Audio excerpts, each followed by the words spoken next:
Hello, this is a presentation divided into three. The first is the aims, then the actual recipe, and then going into the preparation. The aim is to keep this short and concise, hopefully. The PowerPoint is available to read at any time via the link in the description. Please take your time, assimilate and pace. A certain product came on the long COVID market, beginning with V, ending in 9. That was a polytherapeutic, so it had many ingredients in one treatment. The idea came to think of an alternative that was cheaper, more flexible, where ingredients could be taken in and out, and it was with the original compound, so there was no preservative additives that therefore had less side effects. So it's a different approach and the same dosages might not be needed. Please consult a medical herbalist if you have any questions or issues. They will be able to guide and help you. Here is a list of the original components with their original ingredients. They've been researched for their bioavailability and good percentage of the initial compound. Here is the recipe for ease of access.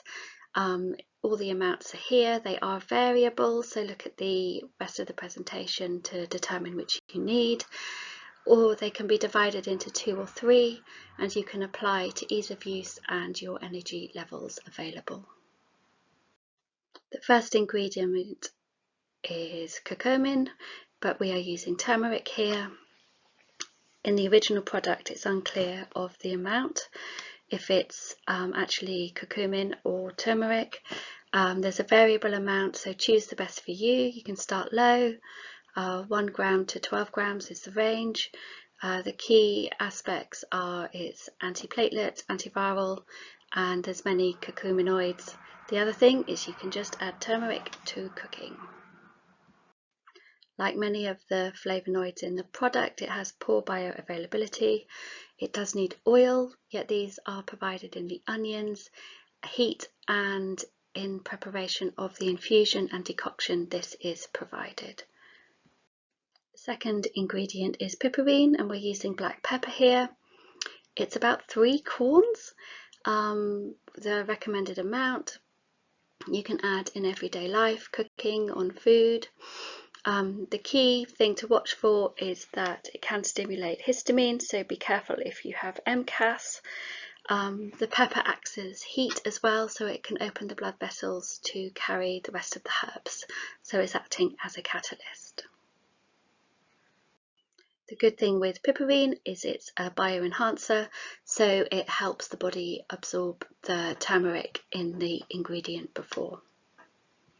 Here the ingredient is bakelin, or Chinese skullcap. It's important to note this is not skullcap latiflora, which is a different herb. The original product, it's slightly unclear on the original amount. You can use the root or a tincture. Tincture can be best as you can keep flooding the central nervous system every 4 hours. This requires less energy to make the tea because it needs to be made fresh. With the full product, you can get the full nervine and sedative effects as well. Boona recommends 1/4 to 1/2 teaspoon, but in medical herbalism, it can go up to 5 millimeters 3 times a day. It's worth noting that there is one study where soaking the root in water greatly reduced the bakelin levels, but triples the woganin. As we're looking at the bakelin, the tea does need to be fresh if you're making it that way. So again, this is why the tincture is easier. Here we are looking at EGCG, which is green tea. We are looking at Benefuki here, or Sencha is a good alternative, or just a normal green tea is fine. We're unsure in the original product if it is green tea or the extract EGCG. Because we're going to be boiling the green tea for 2 minutes, the EGCG content goes up substantially, up to potentially 44.6%, so we only need 2 grams. It's interesting to look at the safety levels though. The EFSA say for long-term use 600 milligrams might be safer, so if you're going to use it long-term, it's worth reducing that to 1 gram. It's an interesting product because we are looking at potentially inhibiting the spike binding to the ACE2 receptor, and it's an antihistamine, but it also inhibits the DAO enzyme, which is used to decrease histamine. So if you have MCAS or histamine issues, it is worth being careful with this. To extract maximum levels of EGCG, it's actually best to boil this for 2 minutes, and you can also add lemon to decrease the pH, which increases the bioavailability, and vitamin C helps too, which is in the onion and orange, and it's best to take with no protein, but the onions are fairly low protein, so that should be fine. You can also just take cups between meals.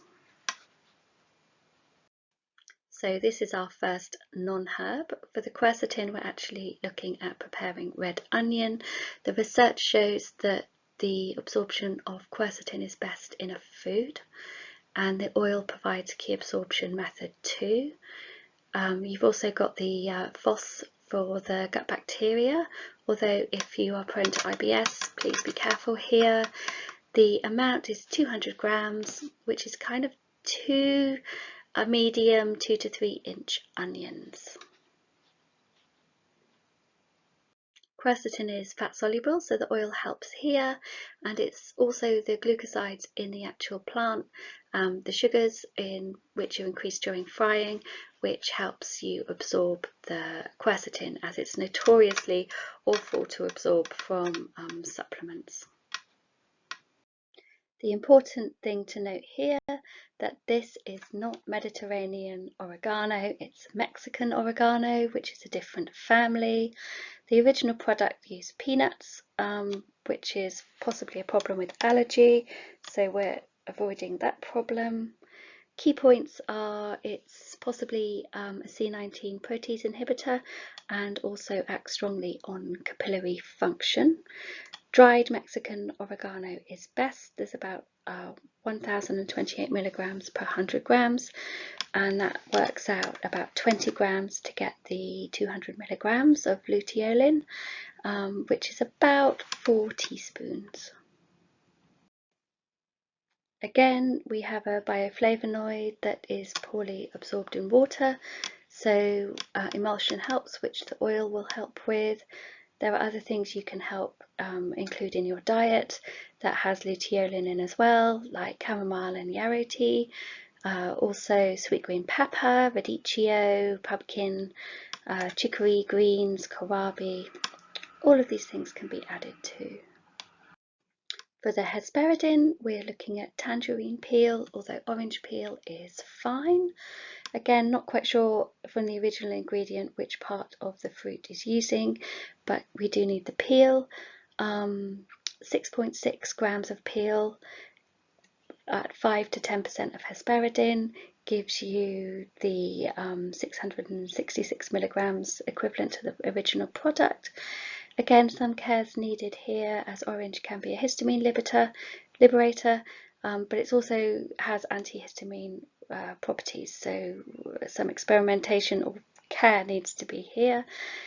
Key thing is capillary function here as well, and possibly platelet aggregation reduces, and it can be a prophylactic against SARS-CoV-2.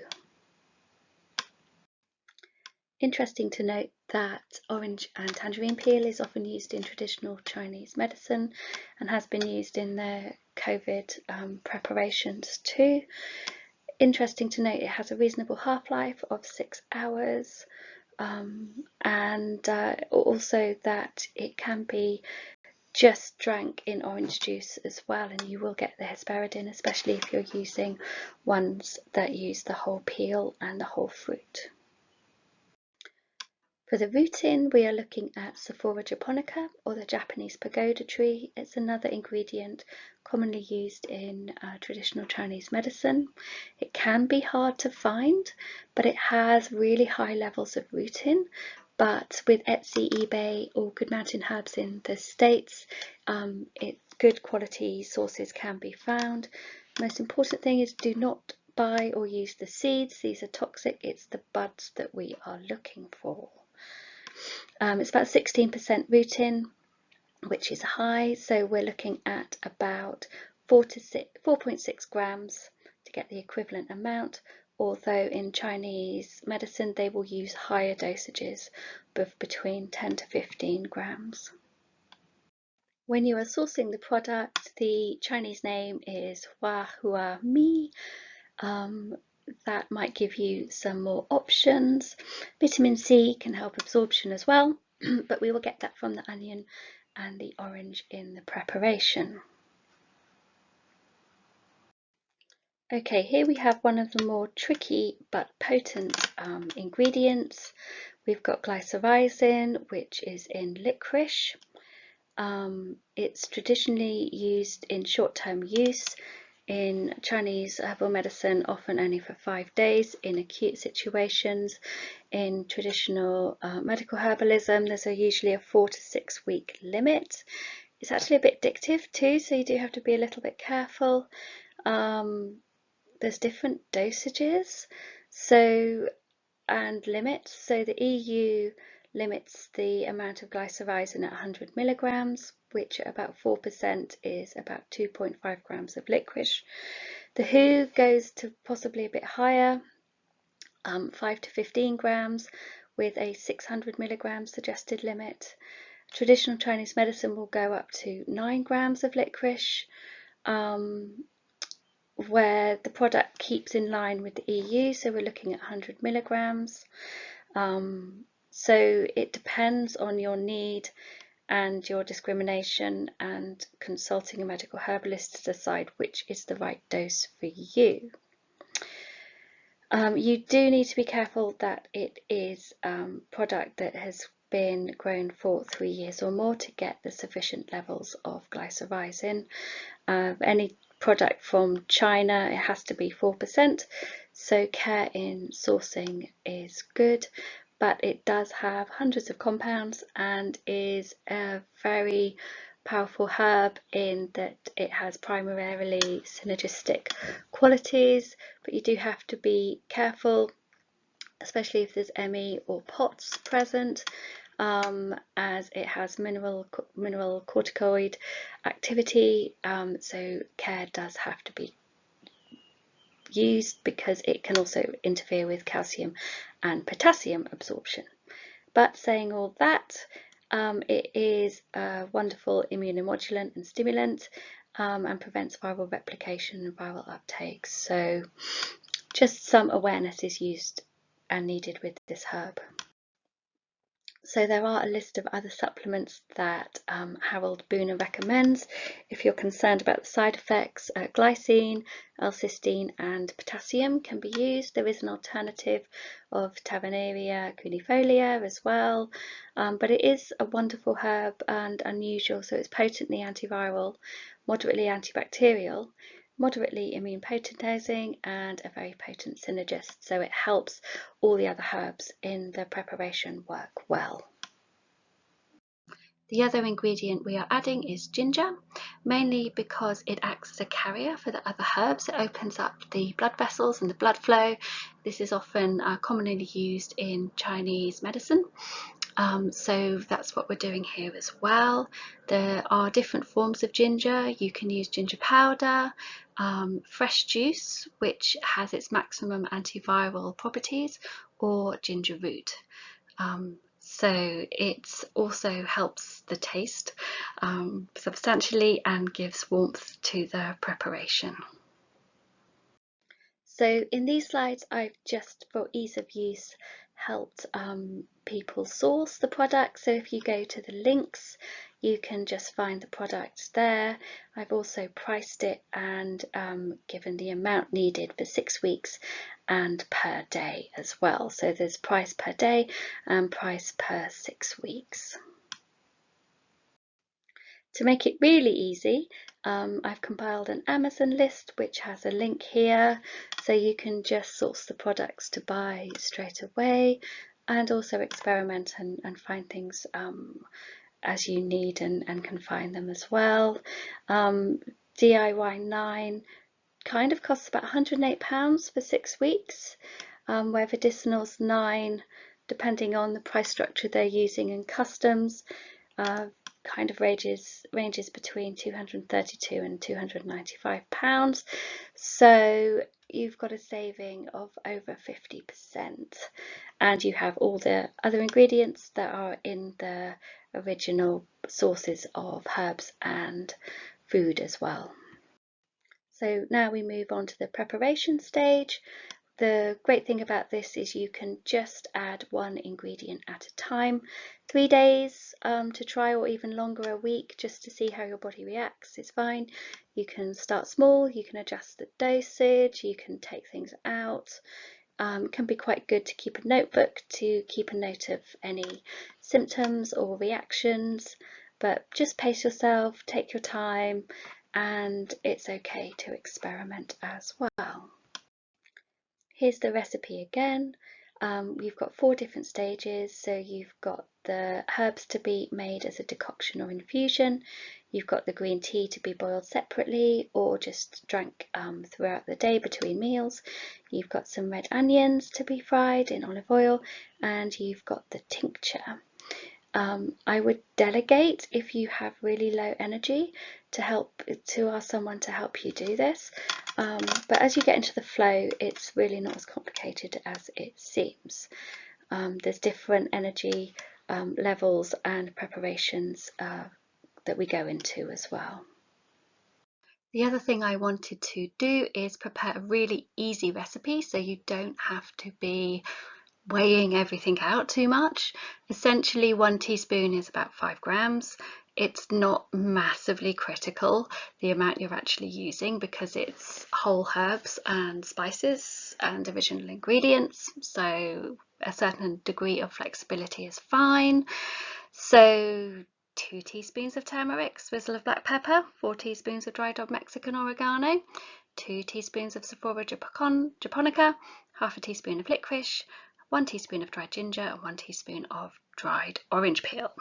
You can simmer those all together from cold, strain, divide into 3 and take between meals. You can keep that in the fridge, or you can just put it all in a teapot or a cafetiere and leave it overnight or for 20 minutes or so. You can add to that your tincture, which is easy and ready prepared.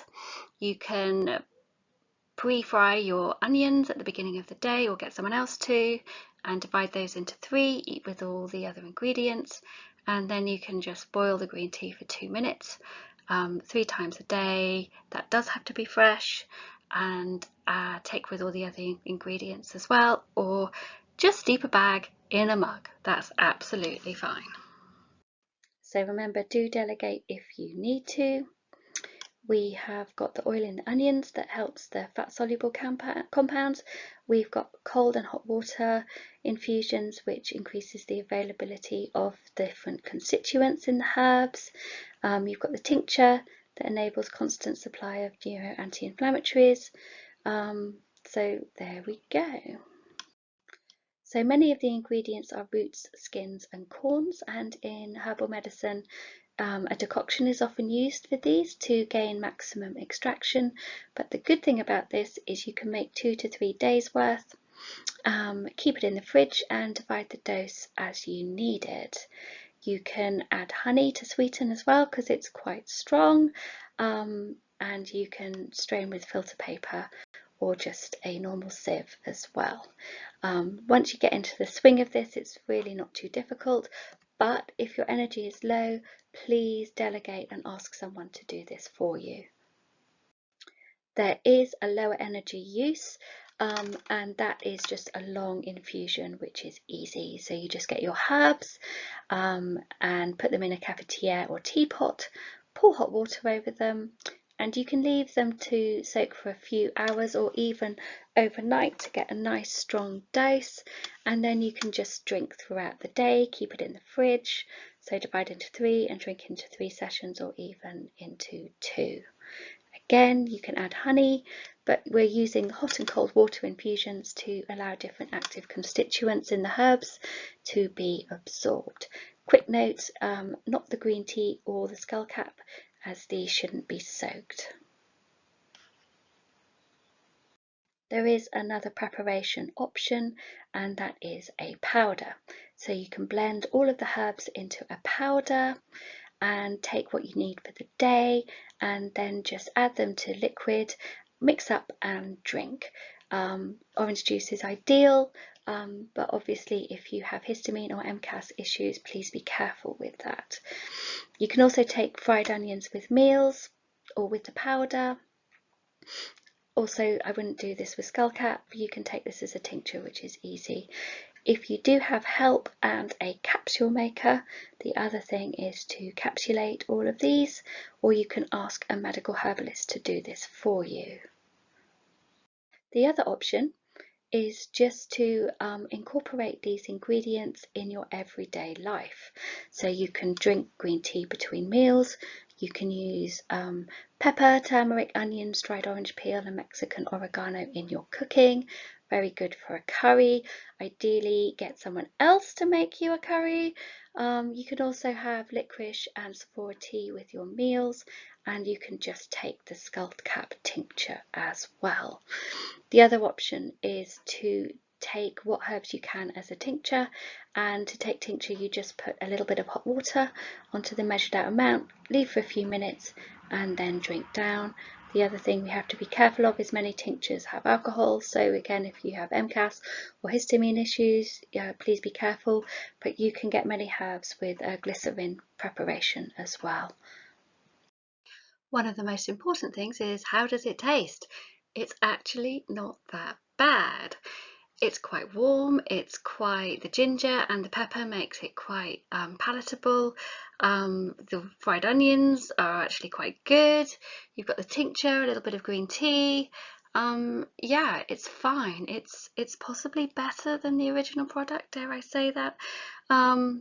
Personally, I've noticed I don't get any of the side effects that I got with the original product as well, which was quite a lot of itching and stomach bloating and pain, so that's good. Hacks: 3 times a day is actually best to get all of it in, but 2 days are fine if your energy is low. Delegate, delegate, delegate. It's not too complicated once you get the hang of it. Preparing a couple of days in advance is absolutely fine as well. You can put it all in the fridge, divide it out and just take it out when you need it. So enjoy.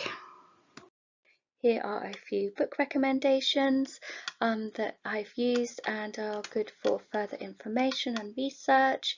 Herbal Antivirals by Stephen Howard Booner is one of the key books, and he goes into lots of different herbs, especially around SARS-CoV-2, and WebMD is good for the contraindications for drugs and medicines as well.